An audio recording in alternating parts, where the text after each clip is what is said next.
Chapter 1, The Sociopath. Gaslighting is a slow, unconscious loss of reality. Trigger warning. Situations described in this chapter include domestic violence.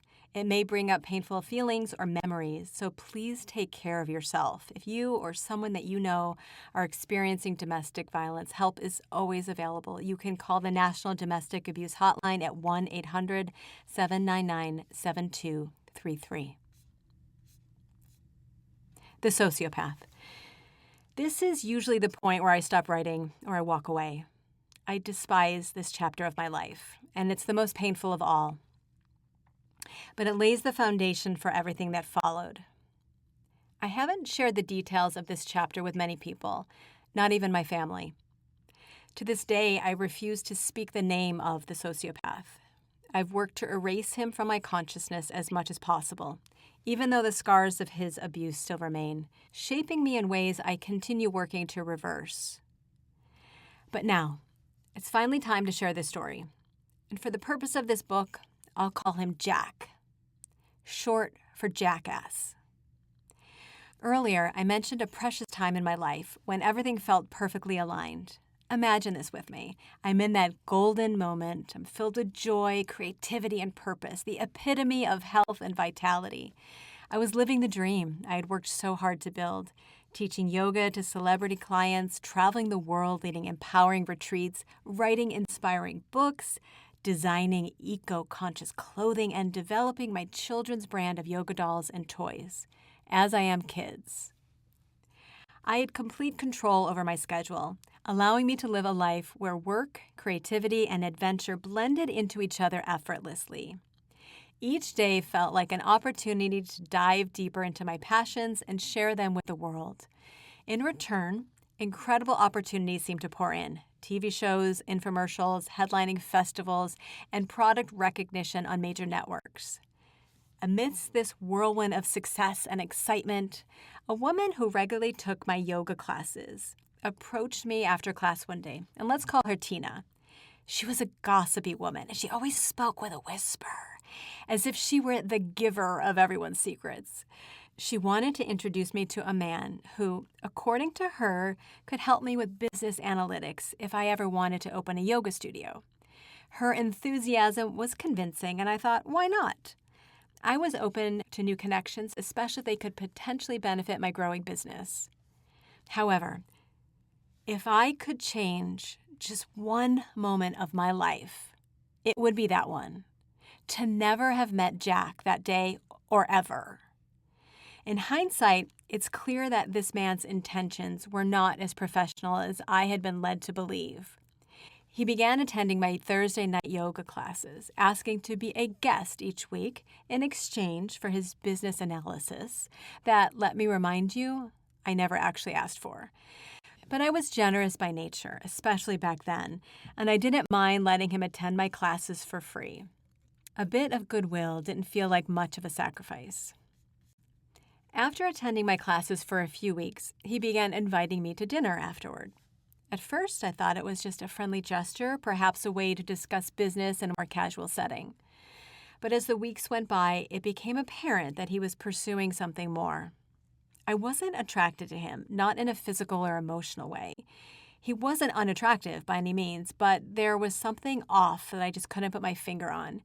It wasn't anything overt or obvious. It was more of an intuitive feeling. There was a lack of soul, a lack of emotional depth that I couldn't ignore. He spoke in a measured, calculated way, and while his demeanor was polite and charming, there was something missing. It was as if he was performing rather than genuinely engaging in the moment. Jack's energy, though calm, it felt hollow. He was like a glass of water that looked refreshing but still left you very thirsty. Still, every time I tried to imply this incompatibility, he would counter with, "Still waters run deep," as if I was the one missing something unseen. It was a strange defense for someone who seemed to lack the very depth he claimed to possess, in some hidden box which he referred to as a means to seduce interest. Something about the way he carried himself felt almost effeminate, but not in a typical or visible way, just a subtle undercurrent. I also felt that he mimicked my emotions rather than feeling his own. He seemed fascinated by how open and comfortable with my emotions that I was. Again, it was difficult to put my finger on at the time, even if my intuition was nagging me that something wasn't right. I continued to brush things off, telling myself I was overthinking it. I wasn't interested in him anyway, so it didn't really matter. I convinced myself that maybe he was just a different type of person, someone whose passions weren't as obvious as mine. I'd seen enough of the world to know that not everyone wears their heart on their sleeve. So every Thursday, we'd have dinner, and I'd politely listen as he droned on about numbers, business models, and analytics. All the while, I kept thinking of a way to end this weekly habit without being offensive. But he was persistent, always showing up and inserting himself in my world.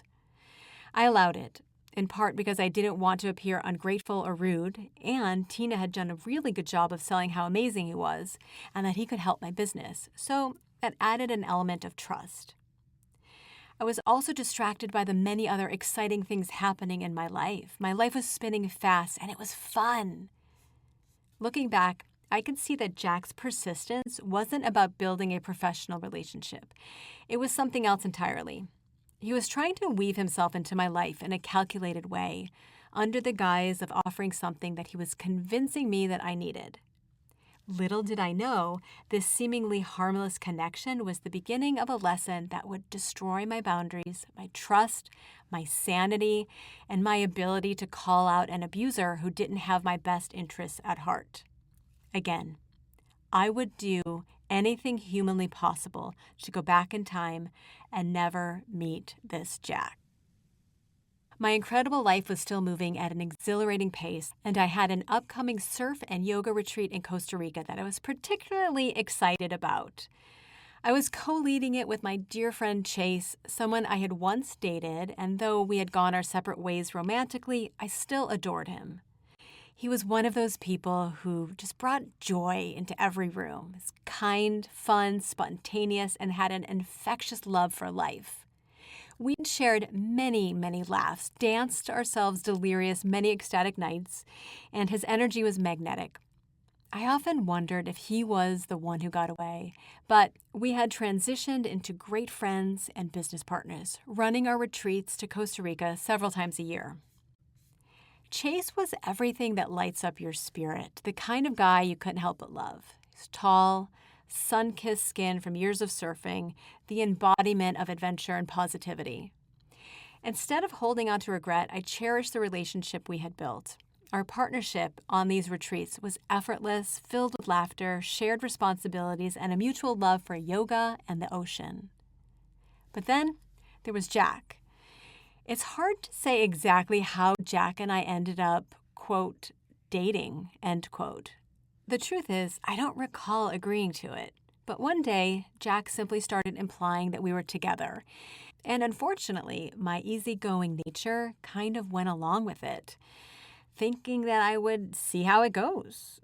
I wasn't one to make waves, and I tended to believe that, please try not to laugh, everything that happened in life was a gift from the universe. You know, meant to be. I preferred to always go with the flow. So by the time the Costa Rica retreat rolled around, Jack had weaseled his way into the trip too. He signed up to join us in Central America. Chase, of course, was as excited as ever for the retreat. We had a fun group of attendees, and the vibe was set for the perfect mix: surf, yoga, and laid-back tropical adventure. The contrast between Jack and Chase couldn't have been starker. While Chase was spontaneous, warm, and full of life, Jack wasn't.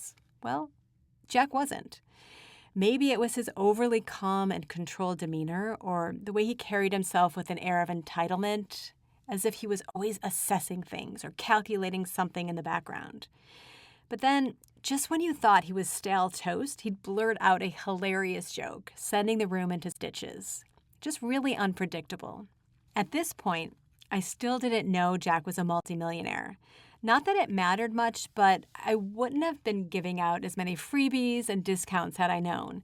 I was comping his classes, picking up checks, and paying for things here and there because That's just who I am. And he had a way of waiting for me to do so. I had no idea he was someone who definitely didn't need to be comped, and in hindsight, it was pretty uncool of him to expect me to work for free and to give more. But that's just more ominous foreshadowing.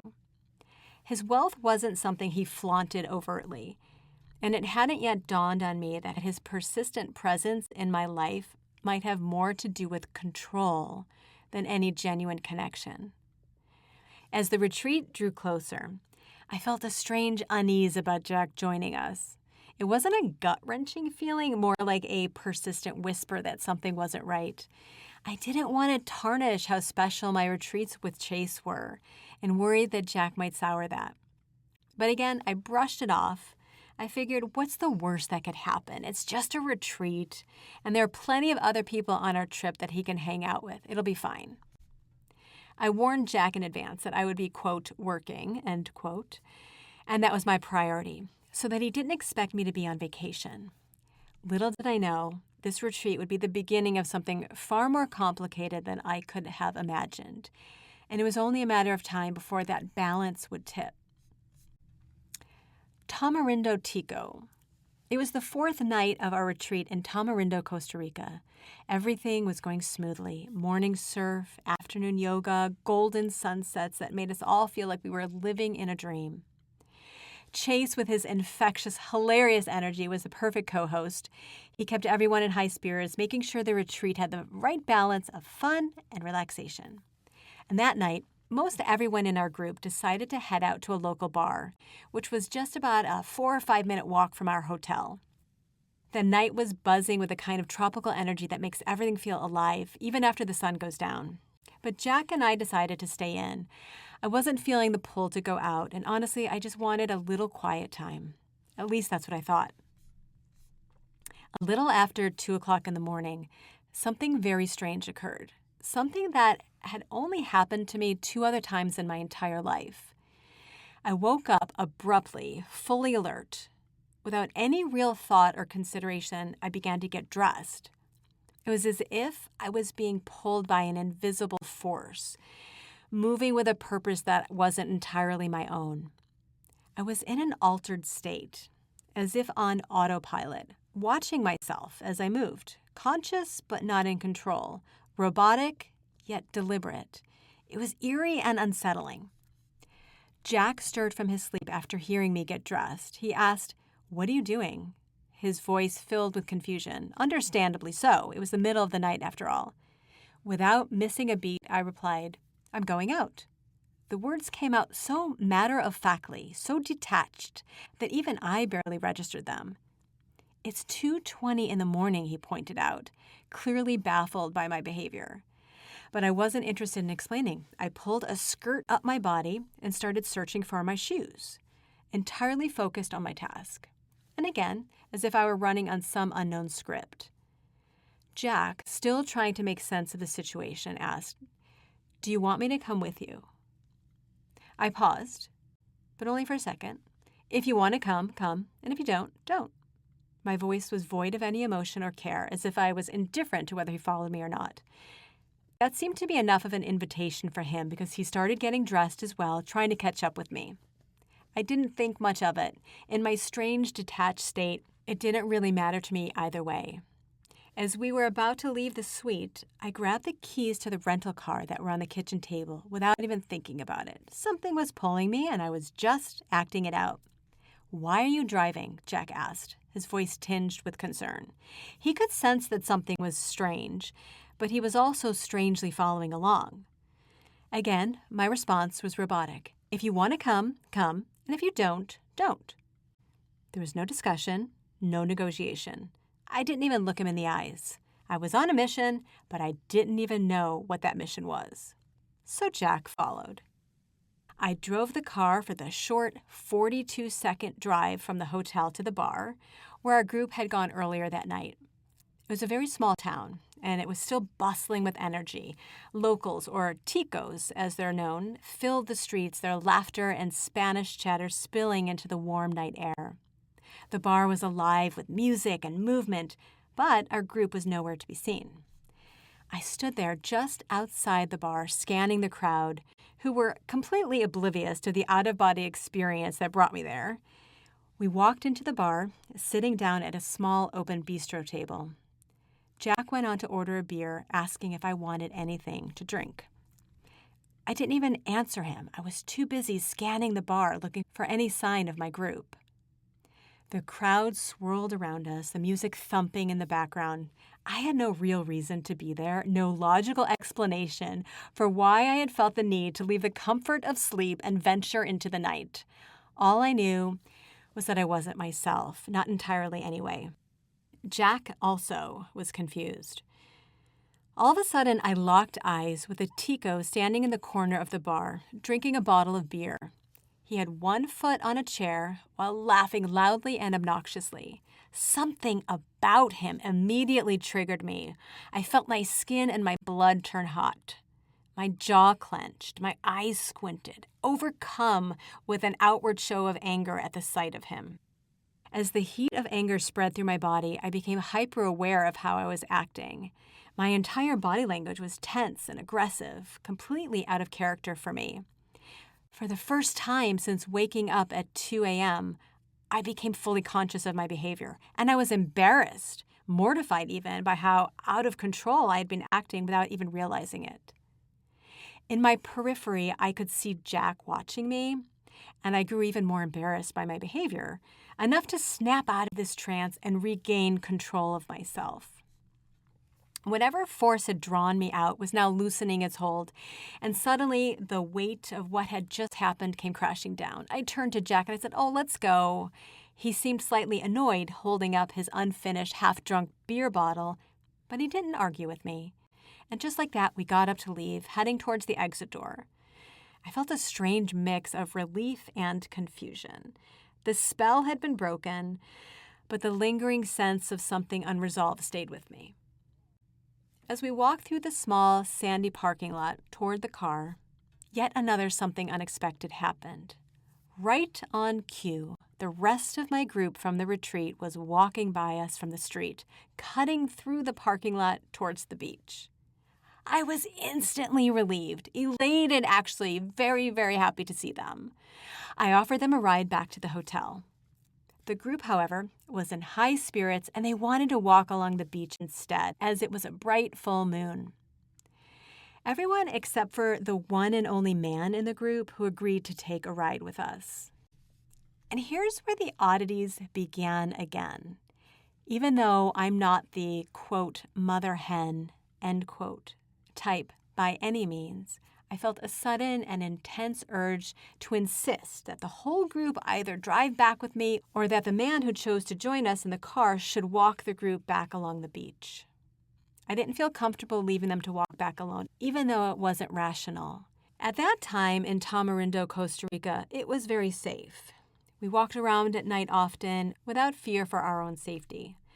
But my offer was non-negotiable. So after some back and forth, the man agreed to walk the rest of the group back along the beach. It was a 7-minute walk, so not a big deal. I drove Jack and myself the blink of an eye car ride back to the hotel. When we arrived at the hotel, Jack began heading toward the steps leading up to our suite, which was just to the left of the lobby, directly upon entering the hotel. But something in me resisted. I wasn't ready to go back to the room. Instead, I was steadfast as I walked toward the back of the hotel, towards the beach. Jack was now clearly annoyed. "Come on," he whined, his patience running thin. But I ignored him. Once again, that robotic state took over. Something deeper was driving me. "I'm not going to sleep until I see them return," I said, my voice focused and resolute. Jack sighed, frustrated by my insistence. But he followed along, likely realizing by now that arguing with me when I was in this state was pointless.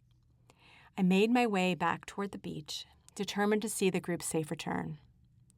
I walked towards the shore, and the warm night air was brushing against my skin, and a bright full moon was painting the ocean's surface. The sound of the crashing ocean grew louder, soothing but also foreboding. I sat on top of a concrete table, calm and alert, just waiting. Jack had now caught up to me, and he stood to my right, beside the table. He didn't say a word. Suddenly, the silence of the night was shattered by the most blood-curdling scream I had ever heard. I sat up taller, frozen in place, listening. Both of us were completely still, looking towards the direction of the screams, the shrill and terrifying sounds. My heart pounded in my chest as I listened, straining to make sense of what I had just heard. The peaceful night air suddenly felt thick with tension, as if something dark and dangerous had entered the scene. Hotel workers began running toward the back of the hotel where we were, responding to the screams. Moments later, a group of 5 or 6 people came running up towards us, their hands on their heads. All of them were bleeding. Their faces were pale, their expressions panicked. They had been jumped, beaten, and robbed as they walked along the beach back from the bar. My stomach clenched at the sight of them, their wounds, the fear in their eyes. It was like watching a nightmare unfold in real time. I was now deeply concerned about my group, and I made my way towards the ocean. 2 minutes later, my group appeared in my view, perfectly safe. The relief that washed over me was almost overwhelming. They were laughing, talking, completely unaware of the danger that had been lurking just minutes ahead of them, on the very path they'd been walking. If they had left the bar just a few minutes earlier, they may have been the ones attacked. They had no idea how close they had come to being part of that horrible scene. Jack, standing beside me, was no longer confused or annoyed by my strange behavior from earlier that night. Now he was looking at me as if I were some kind of sorcerer. He couldn't hide it. His expression was one of awe and fear, totally fixated. Somehow, by not having the inhibition to follow that strange pull to go out in the middle of the night, by insisting on seeing my group safely return, I had delayed them by just enough to avoid the vicious attack. Had we not gone to the bar, had I not insisted on seeing them return safely, they very well could have been the ones beaten and robbed on that beach. Jack silently recognized this as well, having been a witness to it all. But the story doesn't end there. What made this entire situation even more chilling was what we learned later. The person who led the attack was none other than the very Tico I had become transfixed on at the bar earlier in the night. The man who had triggered my inexplicable anger, the man whose presence had made me feel on edge, was the same person who had orchestrated the brutal attack on that beach. Jack's energy made a dramatic and obvious shift after that. He was now looking at me with a kind of reverence, as if I had tapped into some hidden power that he didn't understand. For a man who had always been emotionally guarded, he suddenly became energetically intense, alive, almost worshipful. It was unsettling, and it turned from awe into a desperate need to possess me. And this is where the abusive and dysfunctional seed was planted in our relationship. He saw me not just as a spiritual woman with heightened intuition, but as someone otherworldly, someone beyond his comprehension, someone who could be a valuable service to him, who could protect his future children, even though I was clear in never wanting that. When we returned to our room, the atmosphere shifted. Jack's energy now turned dark. As soon as we were inside the room, he pinned me down on the bed with a force that took my breath away. His face contorted into something almost demonic, his eyes burning with a strange, possessive intensity I'd never seen before. He held me down, the weight pressing into me, his grip too strong for me to break free from. "You are mine," he grunted, his voice low and chilling. I tried to wiggle out from under him, but his strength was overpowering, and the look on his face made me feel nauseous. I was scared not just of his physical strength, but of the darkness I saw in his eyes. I don't wear seatbelts, I don't wear leashes on my surfboard, and my dog doesn't wear a collar. I do not like to be restrained. I don't know for how long he held me there, but eventually he let go, and I pulled myself away feeling shaken. there was something profoundly disturbed with him. The man who had been emotionless and detached for so long was now obsessed and possessive in a way that terrified me. But I didn't address it. The next morning, around 5 a.m., I got out of bed very quietly, so as to sneak out of my room without Jack's attention. I walked down to the ocean to take a morning dip during the sunrise, followed by meditation. When I came back up to our suite, I found a quiet moment alone with Chase, where we were setting up for breakfast. He had always been my confidant, and the one person I felt completely safe around. I told him what happened with Jack the night before, how concerned I was about him, how his behavior shifted in a way that left me feeling uneasy and afraid. Chase was immediately concerned for me, too. His protective nature kicked in. But I didn't want to make a big deal of it, especially since Jack was there, and I didn't want to stir up drama during the retreat or involve anyone else. I reassured him I'd be okay, but just deep down, I knew things weren't right. "Are you going to break up with him?" Chase asked. I sighed and I replied, "Honestly, it's not like I ever realized we were a couple. It just sort of happened, I swear. I can't explain it. But he's planned this road trip up the California coast for my birthday in October, which is coming up. I'll see how things go in the next few weeks, but if he pulls that behavior again, it's over. And after my birthday, I'll work to shift things back to a friendship. He's not the one for me." From that night, I started to pull back, distancing myself from Jack as subtly as possible to avoid making a scene. But the more I withdrew, the more his obsession intensified. He was always watching, always trying to draw me back into his orbit. Yet instead of being openly aggressive, he actually became overly helpful and attentive, which made walking away feel less urgent and more complicated. How to make a woman fall in love with you. A few weeks after that unsettling night in Costa Rica, I found myself at Jack's place one morning, making the bed after he left for work. I was still living in San Diego half the week and in LA from Sundays until Thursday. I often spent the night at Jack's on Thursday nights if it was too late to drive back to San Diego after dinner. At first, I would stay in his guest room. He had relaxed a bit since Costa Rica, so we found our weekly habit back in full swing. As I straightened the sheets and fluffed the pillows, something on his side of the bed caught my eye. A book. Face down on the nightstand, clearly recently read. Curious, I picked it up and glanced at the cover.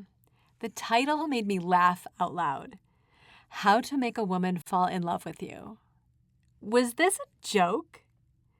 Jack, the emotionally guarded, calculated, and confidently controlling man who never showed his hand, thought he could make me fall in love with him? The idea was so absurd that I couldn't help but chuckle to myself. I sat on the edge of the bed and I flipped open the book, turning to the page where he had apparently left off reading. My eyes skimmed over the bold, manipulative advice. Ask her to do things for you.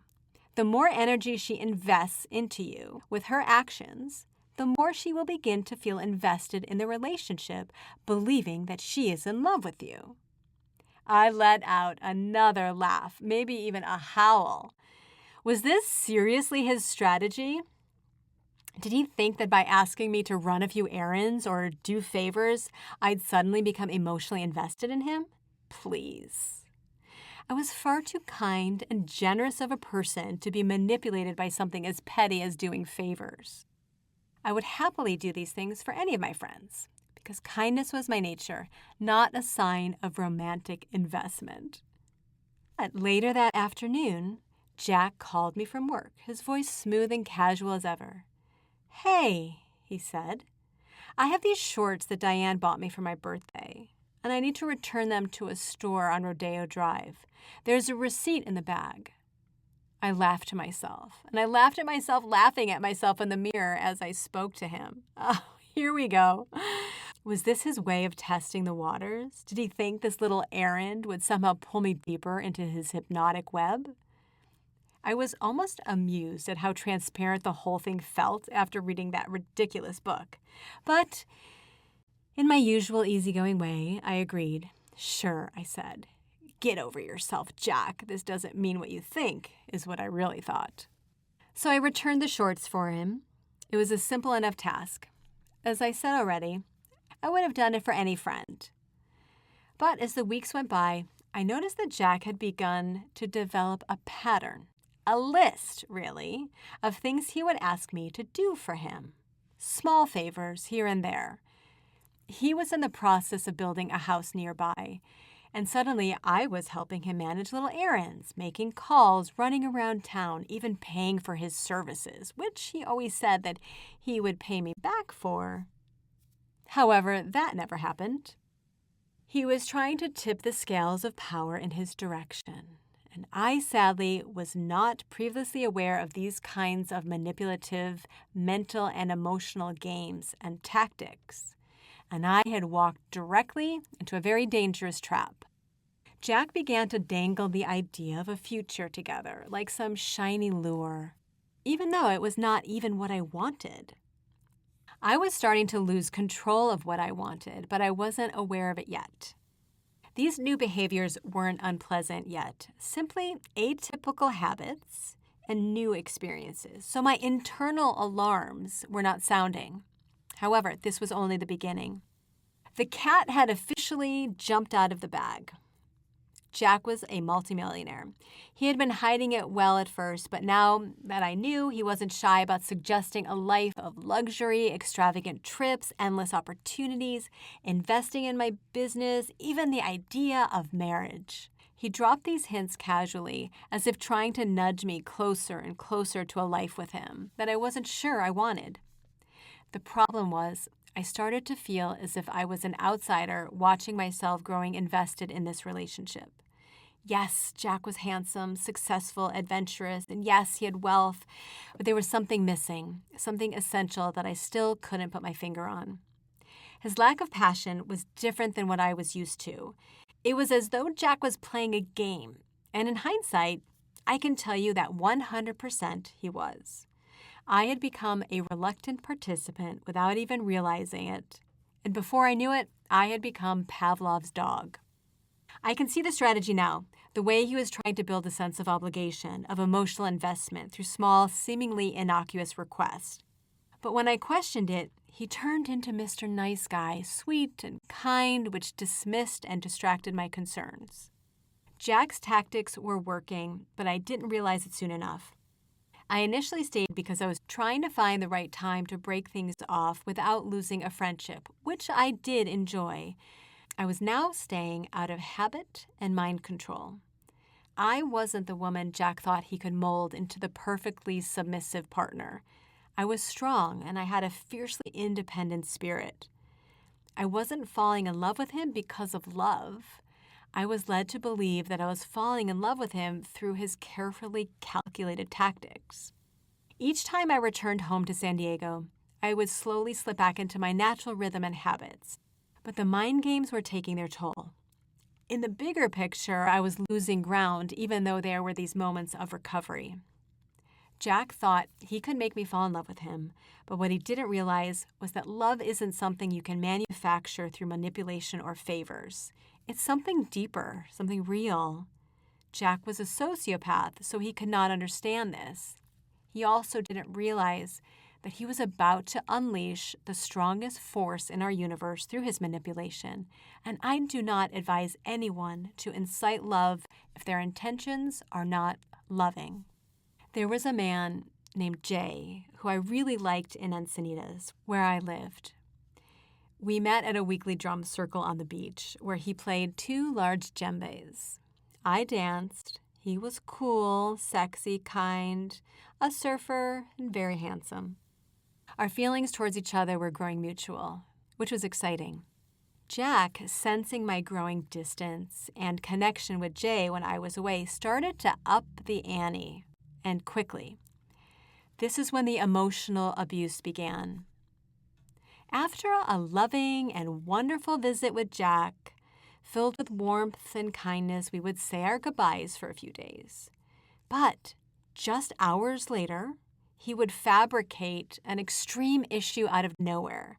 For example, We'd be on the phone discussing something completely mundane when suddenly Jack would erupt in fury. His anger seemed to come from thin air. He'd accuse me of something absolutely absurd without ever explaining what it was. But it was always something that I had supposedly done. Then he'd abruptly hang up, leaving me stunned and reeling. I'd sit there confused and upset, struggling to make sense of what had just happened. When I tried calling him back, he'd ignore me. You see, Jack found my weakness. I cared about people, often too much. I had a deep instinct to uplift others, paired with a strong sensitivity to what they were going through, oftentimes before they found the words to express it themselves. These instincts and behaviors served me well in my career as a yoga instructor and were part of why I was valued by the rich and famous. However, their origin was rooted in unconscious conditioning from my early development. Jack was about to exploit my core programming. The crack of entry. Growing up in an emotionally explosive family with a mother who was a Leo sun and Leo rising, a Scorpio father, and a brother with Aries sun and Aries moon. And then there was me, a peace-seeking and sensitive Libra. My parents are both highly creative and passionate individuals who didn't have the same opportunities that my brother and I did. I can only imagine the frustration of setting aside personal dreams for a lackluster 9-to-5 job just to provide for a growing family. Yet, I starved for closure to each outburst that occurred, but those never came. My family just simply moved on, repeating the same dysfunctional patterns over and over again. I was simply expected to cope, accept it as it was. My mother had a traumatic upbringing as the eldest of 6 kids, with an abusive stepfather after losing her own father tragically at just 5 years old. She learned to survive through defensive coping mechanisms, always prepared to fight at the slightest sign of a threat. Her defenses were often tinged with a simmering resentment, which she managed through her deeply reverent and devout Catholic faith. Her reactivity, however, combined with my father's post-traumatic stress disorder from his time in the Vietnam War, created an atmosphere where I constantly walked on eggshells. We never knew what might set my father off, so it felt safest to stay in line and out of the way. As a result, I developed a heightened ability to read energy, always prepared to either diffuse a threat as it emerged or confront it head-on if need be, as well as a lingering sense of being a burden or in the way.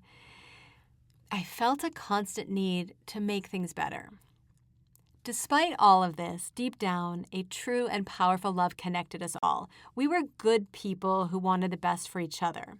But each person's individual traumas often prevented this love from being expressed in healthier, more functional ways.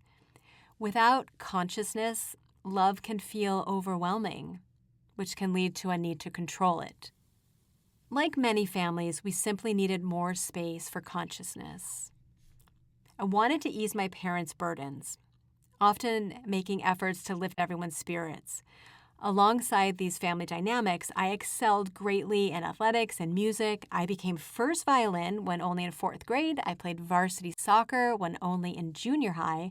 And I became captain of both tennis and soccer teams, and I was exceptionally gifted in dance and performance. So I grew accustomed to praise, to entertaining, and to pleasing others. And so, with all of this, a textbook people pleaser was born. In hindsight, it's clear that Jack picked up on this particular vulnerability that I had unconsciously built my career on. I would spend hours, sometimes all night, agonizing what I had done wrong when he threw these unexpected tantrums. I'd replay the conversation in my head over and over, trying to find the mistake, the moment where I somehow triggered his anger. I wanted to fix it. I wanted to make it right. But Jack wouldn't answer my calls. He wouldn't respond. He'd shut me out completely after his bizarre and false accusations. And I'd sit there, worried sick, wondering if he was okay. Eventually, I couldn't take the silence anymore. I'd get in my car, sometimes at midnight, and drive 2 hours to Santa Monica just to check on him, often after just getting back from the 2-hour drive, just to make sure he was okay. It was crazy, but at the time, it didn't feel crazy. It felt necessary. I wanted resolution to the insanity, some kind of closure to the conflict he had created out of nowhere, but he would never give that to me, using a tactic called withholding. I was soon overcome with a persistent anxiety that was affecting my ability to focus or work. When I arrived at his door after these episodes, Jack would greet me with open arms, acting as if nothing had happened. "There you are," he'd say happily, giving me a hug, playing the part of the loving boyfriend, inviting me inside while I stood there emotionally distraught, drained, and utterly confused. He was wearing me down. The morning after one of these incidents, I was descending the stairs when he asked me with a smile on his face, "Have I fucked with your head enough?"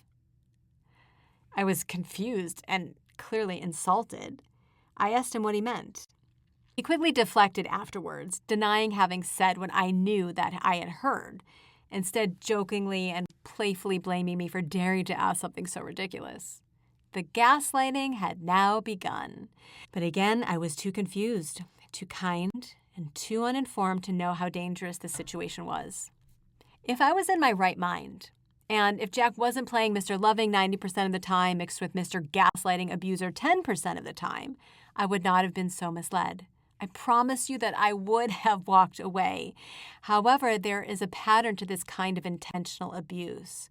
I was getting programmed to stay, programmed to not abandon him, and programmed to believe that I loved him.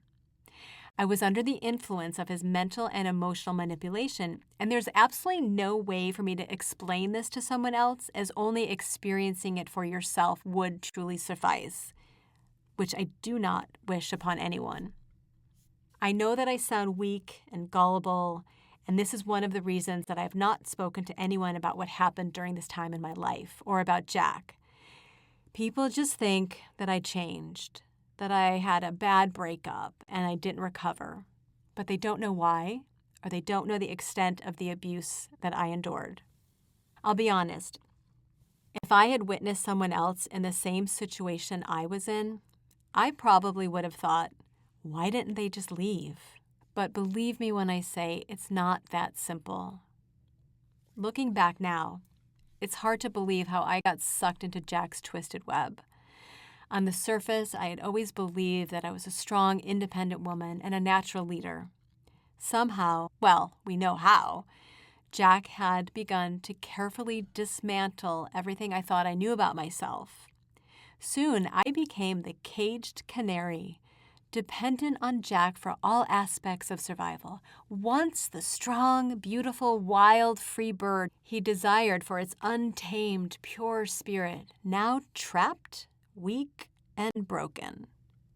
To add insult to injury, with my newly found needy change of character, I was growing less desirable and easier to abuse. At first, it was subtle. So subtle that I didn't even notice the shift. The emotional conditioning and abuse intensified.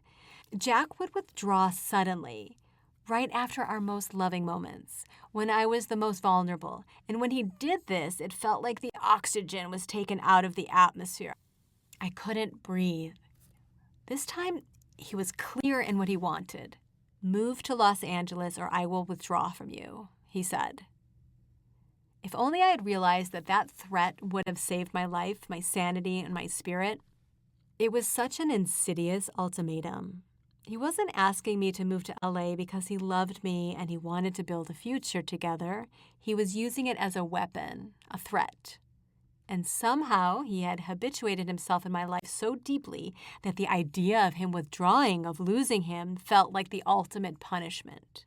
I'm sure it's not surprising that I gave up my beautiful home and my abundant life in San Diego to move in with Jack in Los Angeles, placing me not only in deeper dependency, but deeper danger.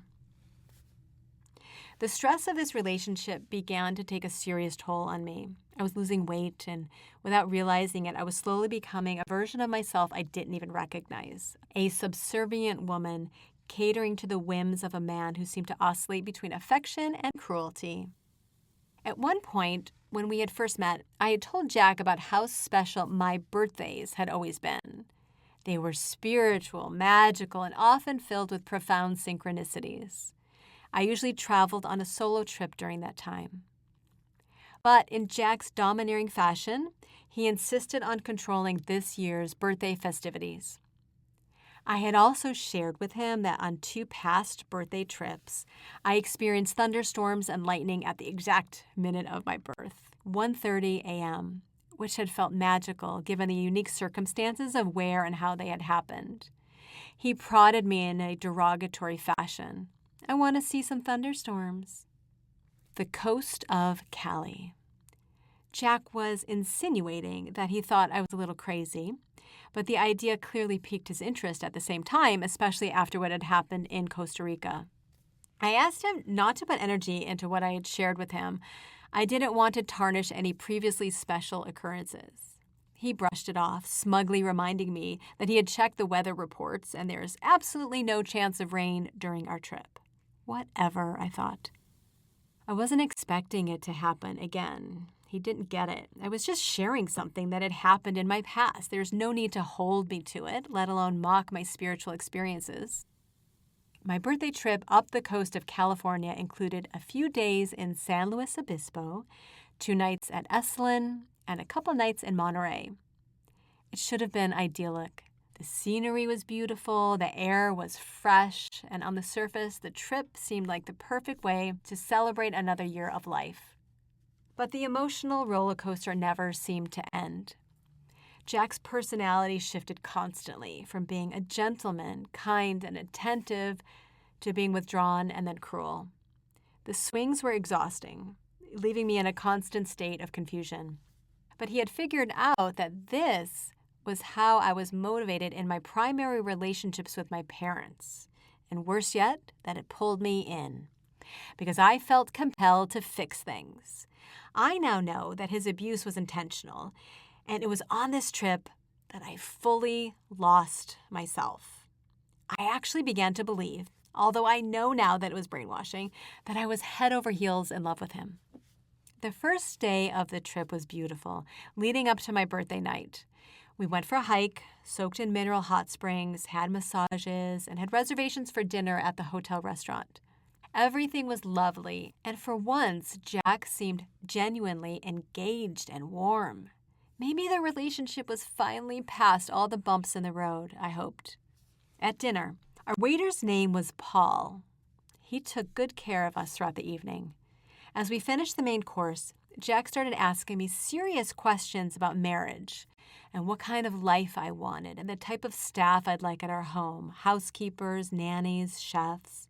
It was very real and very serious. The conversation was so loving, I almost allowed myself to believe in the dream he was painting.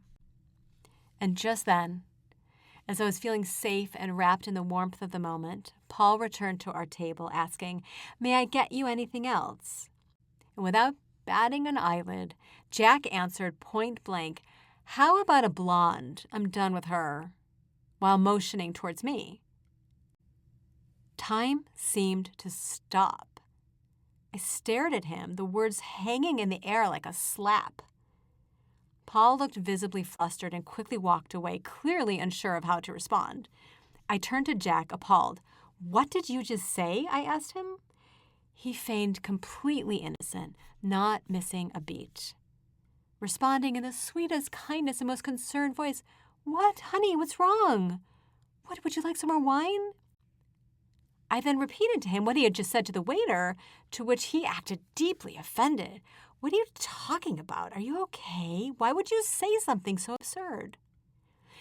I was losing my grip on reality, beginning to question everything: my memory, my sanity, my sense of self. Each time that I tried to stand up for myself, to call out his manipulation, he'd twist the truth until I didn't know what to believe anymore, And instead, I was wrongly accused of the conflict, which led me down the rabbit hole to fix the situation. That night, after dinner, I was tipsy and emotionally drained from the day of hot springs massages and, of course, Jack's psychological games. I fell into a deep sleep, trying to shake off the strangeness of the evening. But something wouldn't let me rest.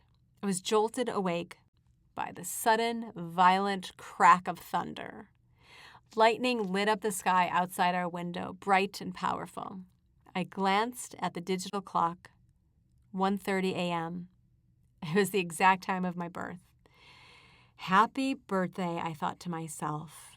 I turned to look at Jack. He lay next to me. His eyes were wide open, staring ahead. He knew. He had heard it too. The storm that wasn't supposed to happen, the thunder and lightning that had twice before graced my birthday, had arrived. Neither of us ever spoke a word of it. We both lay there in silence. If only it could have woken me up from the nightmare I didn't know I was living. With my life unraveling at the seams, my relationships also began fraying. Jack was pulling me deeper into his manipulative web. He began asking me to leverage my connections, to request favors from my celebrity clients, putting my work and reputation on the line for him. And of course, I complied because by then I was conditioned to please him, to never leave him, even when it went against my better judgment. Meanwhile, I was losing patience with everyone and everything in my life. The easygoing, service-oriented person I once was had morphed into someone I barely recognized, needy, anxious, and silently screaming for someone to please help me. Even my daily habits were paralyzed. I used to work out early every morning without fail, but soon I became afraid to leave the house, even for a quick run, afraid to leave before Jack did because I had to make sure he was okay first, programmed never to abandon him. I will never forgive this monster for intentionally manipulating me for his benefit, that he was too insecure to be able to woo me honestly. So he resorted to mental control games regardless of my life and my intentions. In hindsight, it's clear that Jack was continually trying to get me to do things that the sound of mind Alanna would never do. Because when you betray yourself, you no longer know who you are, and you will become easier to control and manipulate. It was now clear that I had to get out. I had to end this toxic relationship before it consumed me entirely. I spoke to some of my friends about what was happening, which helped my brain start to reference the situation more clearly. But even as I made that decision, I could feel the weight of his control pulling me back, making me doubt whether I had the strength to walk away. Anyone who has ever experienced a deeply abusive relationship knows that it is not a straight line. Jack could sense when I was disappointed with the relationship and knew how and when to act like Prince Charming again, albeit momentarily, and this charm always preceded more mental abuse. The rock star. During this time, I was training a very well-known rock star, Aaron, and his band. The connection with Aaron was instant, natural, and fast. We had a lot of fun. He asked me to travel with the band during their tours because he and his band felt comfortable with me around. We never crossed any lines sexually, but late night and early morning calls and texts with him were not uncommon. Yes, Aaron was very flirtatious, but I was used to that. He had a girlfriend, and I was with Jack. Aaron practiced yoga in his skivvies, and we often sat in a sauna together before yoga, so there was a relaxed, comfortable, familial vibe between us. But again, we were never sexual. My main focus was helping with his back issues and increasing his flexibility. I share more about this relationship in my book, As I Am, Where Spirituality Meets Reality. But for now, I bring him up for a different reason, more related to Jack and the perfect storm that was brewing in my life. Things were about to get even more complicated. Jack became more abusive, ironically enough. And there were two reasons for this. One, he was jealous of my relationship with Aaron. And two, he finally had me. So now what? With his prize in hand, he couldn't hide his emotions anymore. He felt completely out of control. When we finally get what we think we want, we don't always react in the ways we'd expect. His emotions overwhelmed him, spiraling from confusion to frustration and quickly into anger. And let's not forget, Jack was a sociopath.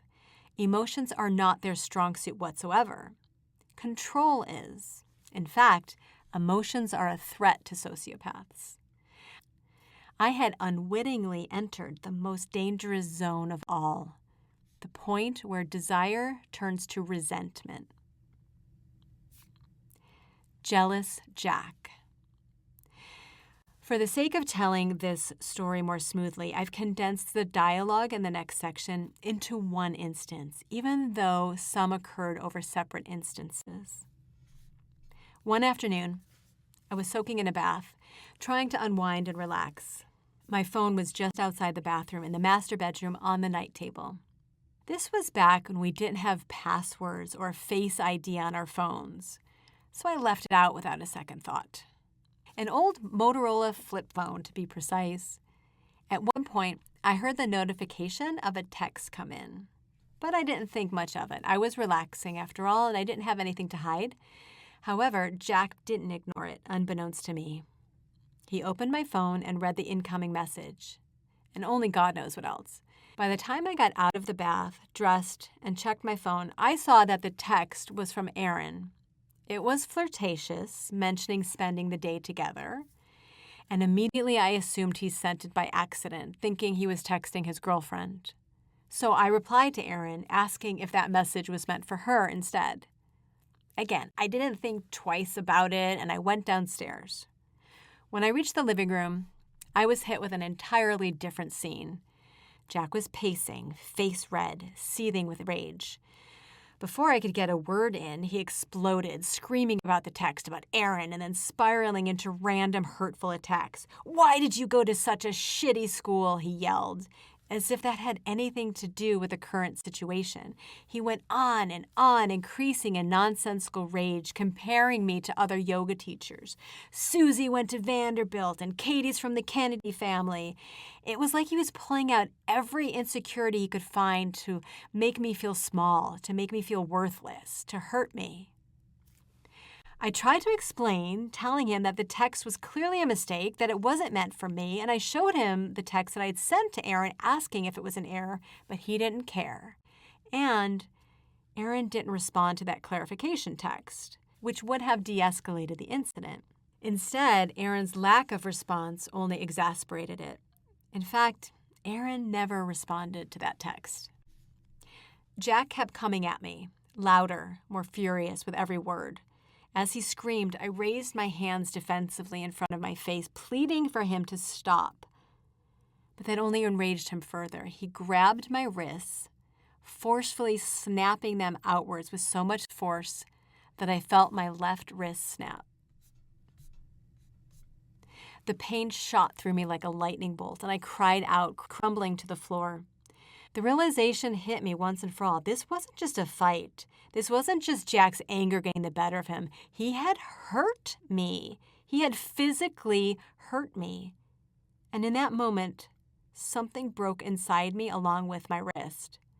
I was in shock. I started to cry.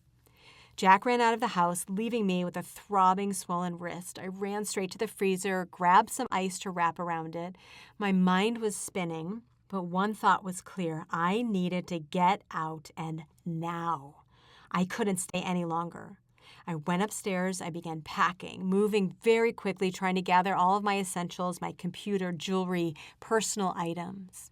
I debated calling the police, but felt too scared, too uncertain, as well as emotionally confused due to the mind-fucking I had endured the past 18 months. I figured my first move was to leave, to get out before anything else happened. In my rush, I began looking for an envelope to pack some important papers so that they wouldn't get soiled in my bag. There was a loft upstairs above the master bedroom that Jack used as an office, so I went upstairs to search for some envelopes. And that's when I stumbled across some things that shook me to my core. Inside a lower cabinet, tucked among some ordinary envelopes was a large, disturbing stack of documents. At first, I just thought it was some old paperwork, but then I saw what was inside. An entire envelope full of pamphlets. Pamphlets about mind control, how to hypnotize someone, and a receipt for an actual mind control course. My heart started racing, and I could feel the blood drain from my face and a chill take over my body. What was this? Next to the pamphlets were about 30 thick stacks of cash, $30,000, neatly stacked in $100 bills, labeled. But it didn't end there. I found another envelope, and inside were black and white photos, topless women, dozens of them. Each photo had a resume attached, and stapled to each was a printout of a Craigslist ad. The ads were for a supposed, quote, acting gig with a major television network, end quote, auditioning for topless actresses. My hands shook as I pieced together the sickening reality. Jack had been using these fake ads to solicit topless photos. Was he a psychopath? My mind screamed. And still, it didn't stop there. On his desk was another stack of papers with Post-it notes on them, this time profiles of several other female yoga teachers in town. These weren't just names. They included their schedules, their home addresses, their zodiac signs. These were women I knew, women I'd worked with. It felt like something straight out of a twisted movie. I couldn't believe what I was seeing, and I simply couldn't process all of the emotions overtaking me at the time. Overwhelming is an understatement. This wasn't just emotional abuse anymore. This was something far darker and more sinister. My stomach turned as I realized the depth of Jack's deception, and fear gripped me like never before. I had to get out now. Fuck, my heart skipped a beat as I heard the garage door opening. Jack was back. Fear electrified every cell in my body, sending a deeper cold wave through me. My hands fumbled as I hurried to gather the disturbing materials I had just found. The pamphlets, the photos, the cash. I wrapped them up quickly, shoving everything back where I'd found them. I didn't have time to fully process what I'd seen or even to take photos. My priority was just to get out without Jack realizing what I'd discovered. I threw my personal items into bags and quietly stashed them in the guest room, hoping that he wouldn't notice. My pulse was racing, my thoughts were spinning, and the door was about to open any second. I sprinted back into the bedroom, barely breathing, as I jumped into bed, and I pulled the covers up to my chin, turning towards the outside edge of the bed, forcing myself to lie still, pretending to be asleep. My heart pounding in my ears. I heard his footsteps approach the door, and the air was thick with tension. I braced myself for whatever was coming next, praying he would just leave me alone until the morning when I could get out. About an hour later, Jack got into bed. I could feel his presence before I even heard him. He crawled into the bed next to me and drifted off to sleep. I, on the other hand, didn't sleep a wink. I lay there, stiff and still, eyes wide open, paralyzed with fear, staring at the window in front of me, waiting for the first light of dawn. My mind raced. My body was tense, every muscle bracing itself. My wrist throbbed with agonizing pain, but I couldn't risk moving. As the minutes crawled by, all I could think about was that I was sleeping next to a psychopath. At that time, I don't believe that I really understood what a sociopath was, but I'll fast forward just a little bit for you. I was soon to discover that Jack was the absolute epitome of a very dangerous sociopath, not the benign, extreme narcissist, but a true and through sociopath. At that moment, however, all I could imagine was getting out, how close I was to escaping, but at the same time being hit with a cascade of emotions, including guilt and, believe it or not, worrying about him. Every time Jack shifted in his sleep, I held my breath, praying that he wouldn't wake up. The room felt suffocating, but I forced myself to stay still. And finally, after what felt like an eternity, the sun began to rise, casting a pale glow through the window curtain. It was enough. I had my excuse. Slowly, Carefully, I slid out of bed, keeping my movements quiet and deliberate. The pain in my wrist was unbearable, but I pushed it aside. My only focus was getting out of that house and getting to a doctor.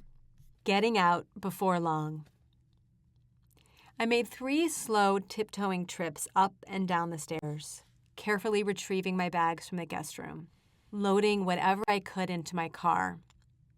On my last pass through the kitchen, I noticed the bouquet of roses that Jack had bought for me the night before, along with a pack of my favorite ginger kombucha, as if that could magically erase what he'd done. Please don't judge me, but I'll embarrassingly confess, seeing those gestures of kindness weakened my hatred for a moment, leaving me with a small, dangerous hope that maybe, just maybe, he'd acknowledge how he'd hurt me and to apologize. Looking back, I realized how disturbingly high my tolerance for abuse was, and how I could find compassion for people who hurt me. It was like an uncontrollable twisted reflex. The morning air was cold and misty, and I locked the car doors as soon as I was safely inside. I don't think I exhaled until I was several blocks away. And my first stop was St. John's emergency room to get my wrist checked out. The x-ray confirmed what I already expected. It was broken. The nurse and doctor both asked me how this happened. I could feel their eyes on me, waiting for an explanation, but I just stared at them, frozen, unable to speak. They understood the silence and gently told me that they could call the police if I needed help. But I was paralyzed, unsure of what to do, caught in that suffocating space between fear, confusion, and the faint hope that things might somehow get better.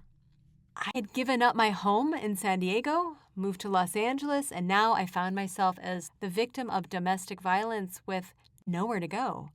It was a brutal reality to face, and I've never been good at sharing the burdens that I carry, so in true fashion, I just kept going. My yoga practice was severely impacted by the injury. No handstands for a while, but I could hide the wrist brace under a long sweatshirt and continue teaching classes and seeing my private clients, focusing on them and pretending that nothing was wrong. One morning, not long after that incident, I was teaching a yoga session to Linda and Judy at Linda's house. Linda and I had known each other the longest, and she knew more about me than anyone else. For whatever reason, I finally told her a little bit about my situation and what happened. She looked over at Judy and asked, "Is your pool house available?" Judy was a lifesaver, no doubt about it, allowing me to stay in her pool house. We both assumed my stay would be brief since the following month I was set to leave for a national tour with Aaron's rock band, working as their yoga instructor while on the road. It seemed like the perfect escape where I could heal and write and travel, listen to great music, a fresh start away from all of this chaos. At that moment, it felt like everything was lining up for me to step away from the wreckage and jump into something new. Little did I know it wasn't going to be as simple as that. For anyone out there navigating a similar experience as mine, here's some advice. When you're carrying the emotional baggage from trauma, it's no different than lugging around multiple overstuffed suitcases on your journey, constantly slowing you down, forcing unnecessary delays, and making every step feel harder than it should. Lightening your load, prioritizing your healing, and letting go of what's weighing you down will allow you to move forward more freely while minimizing further damage. Take the necessary time to heal before you embark on the next chapter of your life. You'll travel much lighter and faster when you do. However, I didn't. The next week, I saw Aaron for the first time since Jack broke my wrist. I told him how the whole fight had started after his text, the flirtatious one he sent to my phone. I expected at least some kind of reaction, maybe an explanation, apology, or even a simple acknowledgement. But instead, Aaron just changed the subject like it was nothing. Sigh. It was like there was no escape from this constant gnawing anxiety that now plagued my every waking hour. I've always wondered, if my job hadn't been as a yoga instructor, would I have faced these emotions head on much sooner? Because I would have felt the discomfort and the devastation sooner. Or is it to the contrary? Maybe, just maybe, I was healing all along, little by little, through the very practices of yoga that I was teaching. It's interesting how the very thing meant to help others can end up being a lifeline for yourself, even when you don't realize it at the time. A week later, however, Aaron called me. We're just 3 weeks before we are set to leave for a 3-month national tour that he had asked me to join. He started the conversation by saying that his girlfriend had been having nightmares that he and I would hook up on this tour. I sat there in silence for a moment, wondering where this was going. It seemed absurd that her dreams, of all things, would now be an issue, considering that he was the one who asked me to join the tour. He said that it would probably be better if he brought a male instructor on the tour instead of me. I could feel my heart sink, the frustration and the disappointment building up inside me.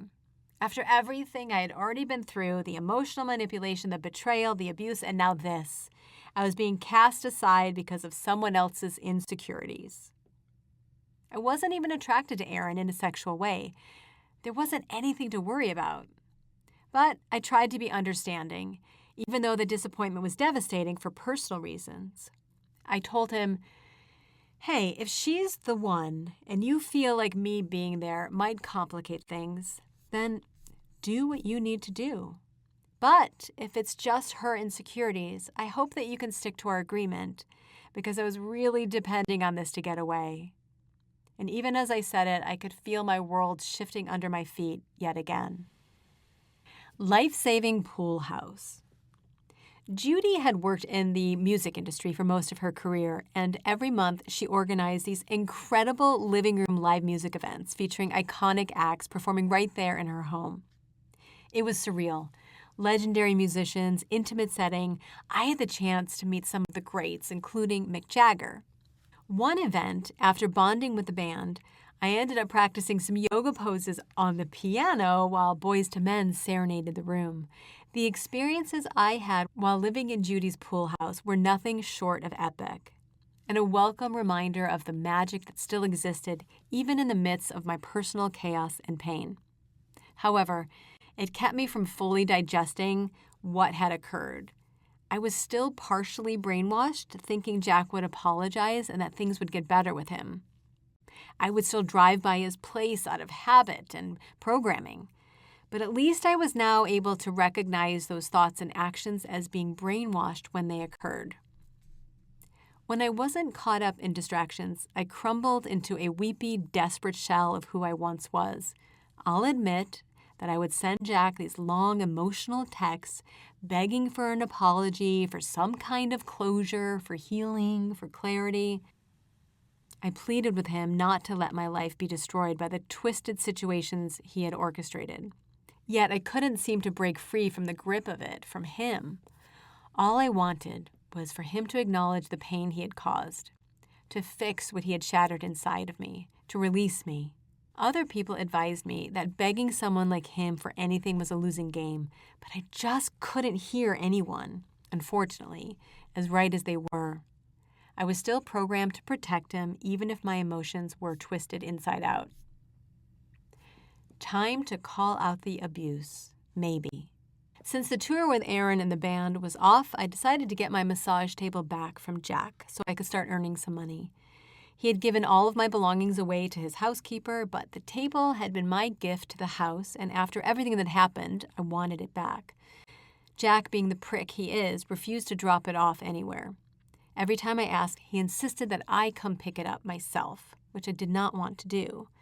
I told him to drop it off at a local yoga studio where I worked, but again, he wouldn't budge.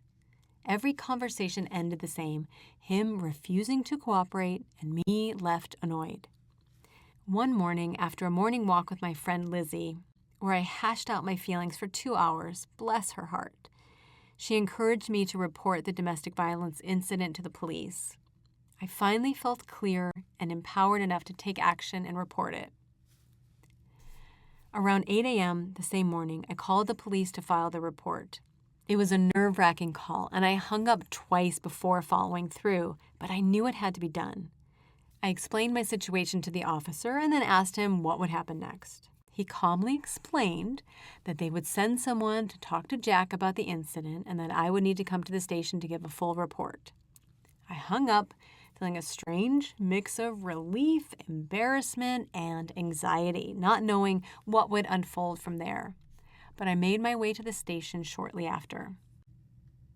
When I finally got the chance to speak to a detective, I presented valid evidence clearly showing the abuse from Jack.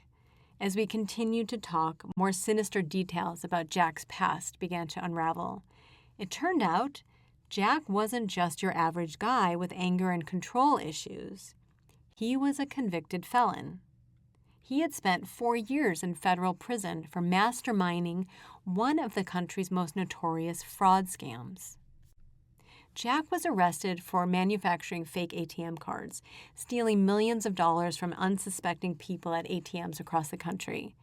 This wasn't some run-of-the-mill crime either. This was a high-level, calculated operation of white-collar fraud. How the hell was he getting loans approved for his home-building business, I thought?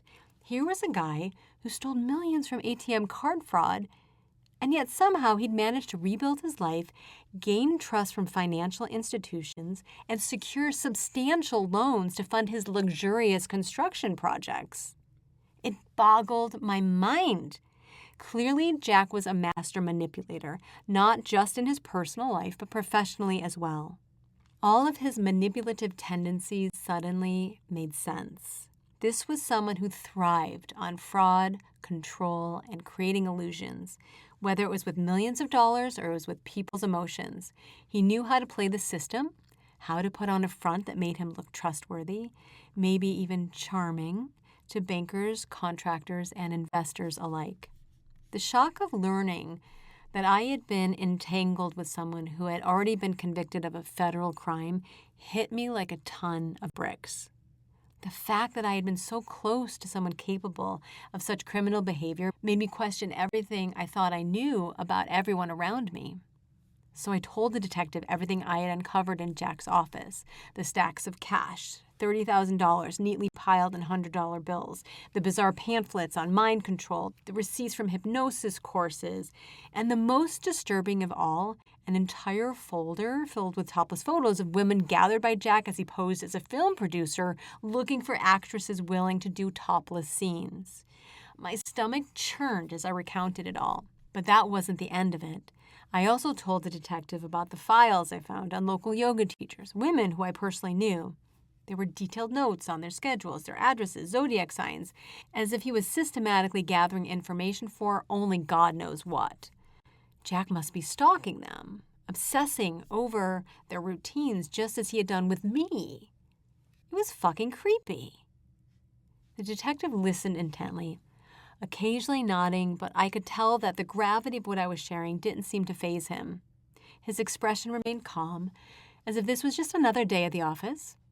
And after I finished, he looked at me with a blend of mild belief and routine professionalism. "Do you know where the most domestic violence reports in Santa Monica come from?" he asked. I took a guess. Maybe Ocean Park, 90405? 90403, he corrected, naming the wealthiest area of Santa Monica. Wealthy white men are our top demographic for domestic violence. Unfortunately, I'm not shocked by any of what you're sharing with me.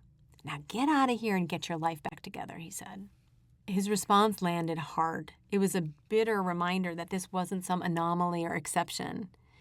It was part of a much larger, disturbing pattern hidden beneath layers of wealth and privilege. How have I gotten here? How is this happening?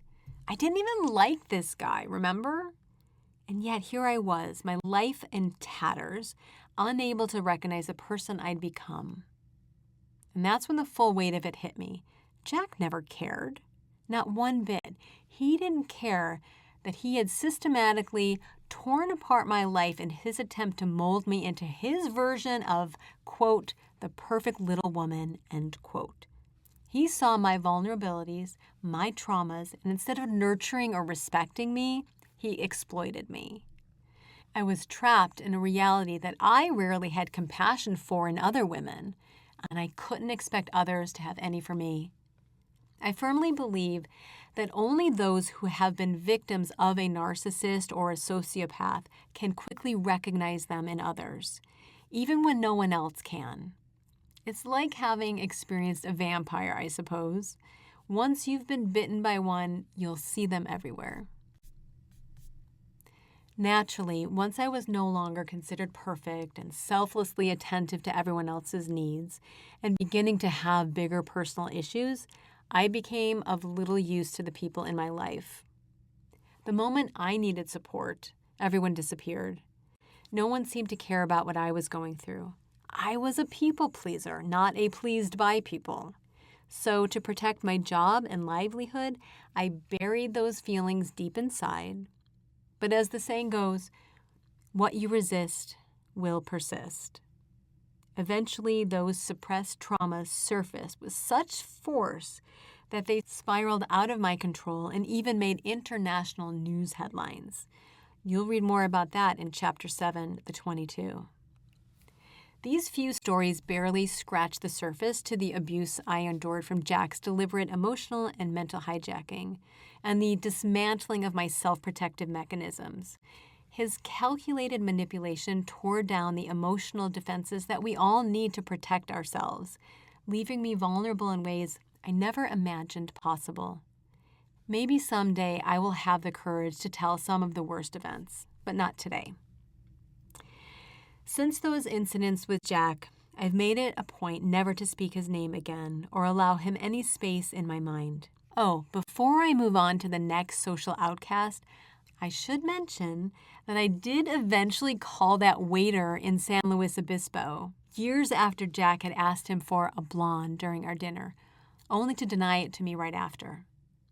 I knew it was a long shot, wondering if he still worked there, if I even remembered his name correctly, or if he would recall that moment.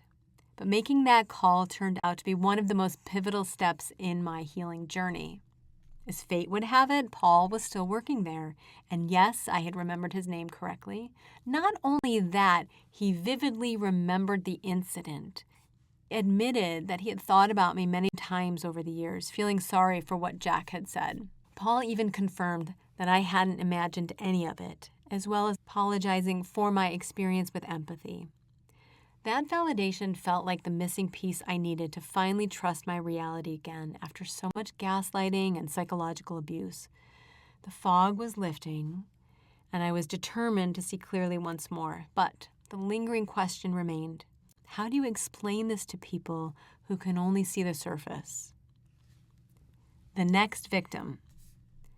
About a year later, I received a call from another yoga instructor in Santa Monica named Samantha.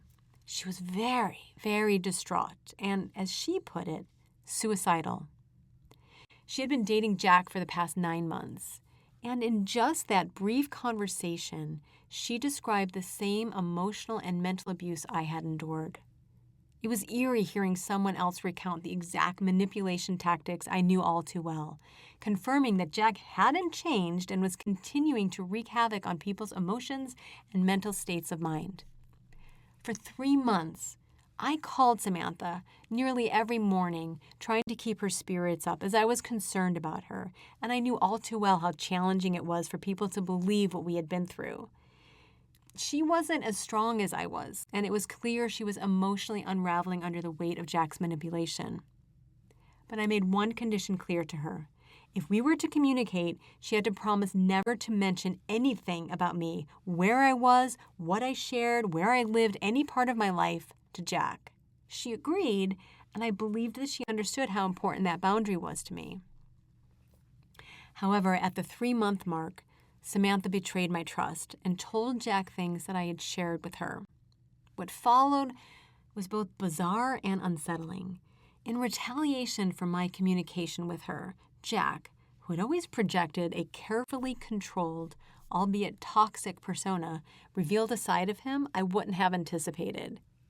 He contacted the detective involved in our previous issue, and in what can only be described as absurd and petty, claimed that I had adopted a puppy intentionally to hurt him because I knew how badly he had always wanted a dog.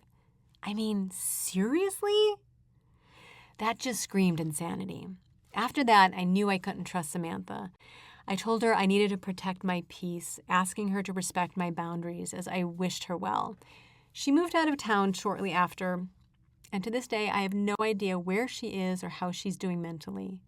I hope that she found healing, but I had to prioritize my own safety and well-being. This experience not only confirmed how abusive Jack was, but also confirmed this concerning pattern I had suspected when I found the notes about other yoga teachers.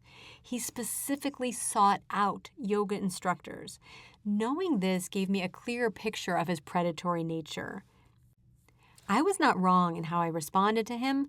I was just emotionally distraught. And people often dismiss those who express emotions, labeling them as irrational or overreacting, while giving more credibility to calm, composed voices, even if those voices belong to the abuser. This tendency is known as emotional dismissal or tone policing. Unfortunately, can lead to dangerous outcomes, especially in cases of abuse, because abusers are often skilled at presenting themselves as reasonable and trustworthy, using charm and confidence to manipulate others. And meanwhile, the victim, overwhelmed by fear, frustration, or trauma, may come across as distressed and making them easier to discredit. It's also worth noting that not everyone responds to warnings of impending danger with gratitude. Shortly after I discovered the Post-it notes on Jack's desk containing the schedules and addresses of other yoga instructors, I reached out to each of them to warn them. My intention was simple: to give them a heads up about what I had uncovered related to their safety. Most of the instructors were grateful, and they thanked me, assuring me that they would keep an eye on Jack's behavior moving forward. Almost all responded with gratitude, but there was one exception: an entitled snob, to be blunt, who reacted with insulted hostility. Rather than seeing the warning for what it was, she was personally offended that I would suggest anyone's interest in her was anything but pure, deserved adoration. Her response was unnecessarily hostile, CCing not only the CEO of the studio where we both worked and where I was preparing to launch a children's program, but also her lawyer. She warned me to cease all communications with her, making it abundantly clear that she was not interested in my warning. This incident was a tough but valuable reminder. Not everyone will understand or appreciate your intentions, and not all women support one another in the ways we'd hope. Unfortunately, women often compete with each other instead of supporting each other.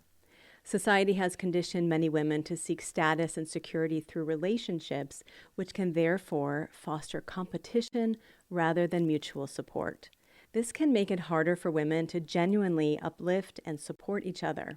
Not everyone will understand your efforts when you attempt to reveal hidden truths, especially if those truths challenge their beliefs. This resistance can be disheartening, but it's essential not to let it detour you. When faced with this kind of rejection or disbelief, shift your focus to finding other ways to communicate the message. Maybe you'll write a book to describe your experiences, as I have. Your role isn't always to make others see the truth immediately, but to plant the seed and trust that clarity will come when they are ready to receive it. It took 13 years for Jeffrey Dahmer to be arrested, during which time he encountered police on multiple occasions in situations where they were alarmingly close to uncovering his crimes. Listen to victims. Have compassion for victims. Trauma often silences survivors, trapping them in fear, shame, or belief that their experiences will be dismissed or disbelieved. However, as society becomes more aware of how manipulative predators operate, we can create healing environments for victims to speak up and feel heard. And this will make it easier for survivors to share their stories without fear of judgment or wrongful accusations or even retaliation.